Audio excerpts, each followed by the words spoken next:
நினைத்ததை நடத்தி வைக்கும் ஏலக்காய் தீப பரிகாரம். திங்கட்கிழமை காலையில் நீராடி அருகில் உள்ள ஆலயத்திற்கு சென்று அங்குள்ள விநாயகப் பெருமானை மனதார வணங்குங்கள். அதன் பிறகு வீட்டிற்கு வருகை தந்து வீட்டில் உள்ள விநாயகப் பெருமானின் உருவப்படத்திற்கு முன் விளக்கினை ஏற்றுங்கள்.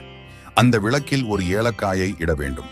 விளக்கில் இடுவதற்கும் முன் அந்த ஏலக்காயை உங்களது உள்ளங்கையில் வைத்து உங்களது கோரிக்கையை விநாயகப் பெருமான் முன் சமர்ப்பணம் செய்யுங்கள். அடுத்த நாள் செவ்வாய்க்கிழமையன்று விளக்கில் உள்ள ஏலக்காயை எடுத்து சேகரித்து வைத்த பிறகு புதிதாக மீண்டும் விளக்கேற்றி இரண்டாவது ஏலக்காயையும் உள்ளங்கையில் வைத்து பிரார்த்தித்து விளக்கில் இட வேண்டும்.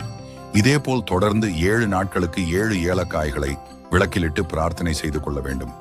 7வது நாள் பிரார்த்தனை செய்து நிறைவடைந்தவுடன் 21 ஏலக்காய்களை கொண்டு மாலையாக தொடுத்து அதனை அருகில் உள்ள ஆலயத்திற்கு சென்று விநாயகப் பெருமானை வணங்கி அந்த மாலையை விநாயகப் பெருமானுக்கு சாற்றிவிட வேண்டும். அதன் பிறகு உங்கள் கைகளில் இருக்கும்